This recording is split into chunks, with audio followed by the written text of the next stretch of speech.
in Gloucestershire, home to Gloucester Cathedral and its massive window. It's one of the biggest in the world and the size of a tennis court. Smashing! Sorry! I do my hair. And hoping to rally some success this week is our first host, Sheree. I think people's first impressions of me normally are that I'm a bit of a princess because I like to dress up and, you know, wave my hair about kind of thing. But this is one princess who's not used to hosting fancy functions. I've never done dinner parties before. I think the maximum amount of people I've cooked for is 3 on a good day. It will be a really fun experience, bit daunting, but I'm excited to give it a go. And what better venue to host your inaugural royal banquet than this regal rural residence? Home to all of this week's dinner parties. Splendid! Ah, this is so gorgeous. Oh my gosh, that oven looks complicated. I'm so stressed out cooking in a completely new kitchen. Okay. Because of the fact that I've never even hosted a dinner party, let alone been to one before, I think that if anything, hopefully they'll take pity on me. I feel like I'm gonna struggle. Oh God. Let's just get cooking, shall we? Either way, on to the starter. Beetroot, red onion and feta tarte tatin. That could be very tasty. I think it'll be really interesting to see with regards to the tart, whether they make their own pastry. I think that'll be really, really interesting. Prepare to be interested, Mike, as she only ruddy well is. How's your rough puff? I'm actually getting knackered. I've got no puff left for my puffs. She huffs and puffs to form a dough. Then it's into chill and onto the filling.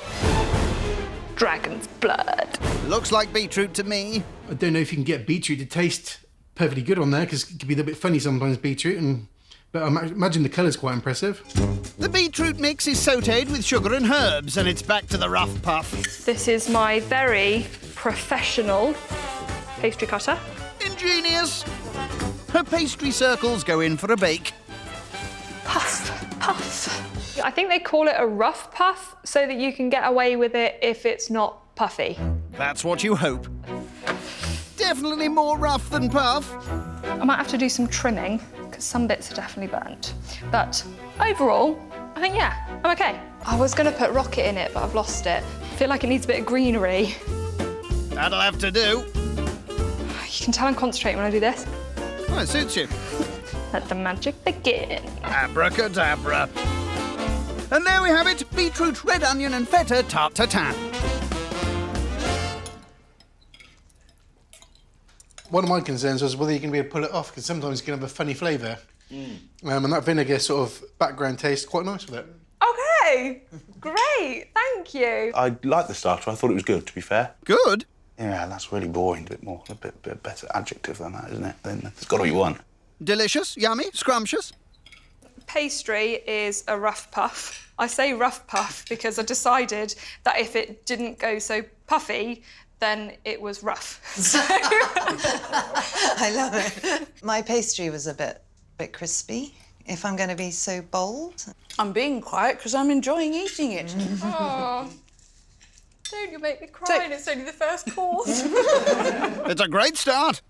It was messy, the flavours got muddled and muddy, and the pastry was a little bit of a disaster. Not such a great start. So tell us more about your theme. Have you got an affiliation with mythical creatures? So I love anything fantasy. If I had that sort of magic carpet that could take me away somewhere, it would be anywhere that is not Earth. Our host, Sheree, she's really, really good as a host. The host for the evening, quite nice, likeable. The host? Don't you remember her name? Go on, have a guess.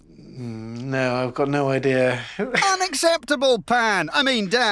What would you be if you were any mythical creature? Well, they already call me the Dragon Woman. Why do they call you the Dragon Woman? With this voice and my attitude.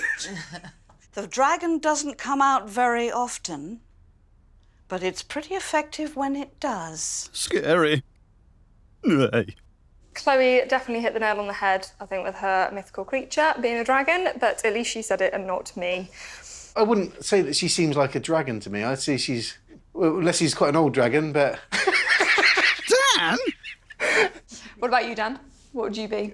If it's mythical, probably a magician, probably no, like a Great. warlock or something like that. It was Yeah. probably some way you can control and bend the universe and make things happen from your own thoughts. I love that. Dan's a bit of a dark horse to some extent because he was very up for the dressing up, and I felt like he did talk very seriously about his mythical creature, which I 100% respect. What about you, Mike?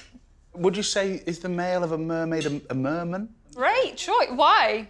Well, it's quite nice under there, isn't it? We don't spend enough time under there anyway, do we? Under there? No, under the sea. Merman or merman? Merman? Merman? Merman. I would say merman. Noted. Well, we have a tortoise at home, and the breed is a Herman tortoise, and his name is actually Herman. So I just had that in my head, and I was just sort of thinking Herman, merman, it just seemed to make sense at the time. Perfectly understandable. Thanks for explaining. Everyone seemed very happy with it, so I feel like either at least someone's lying I'm saying nothing. or it genuinely went okay.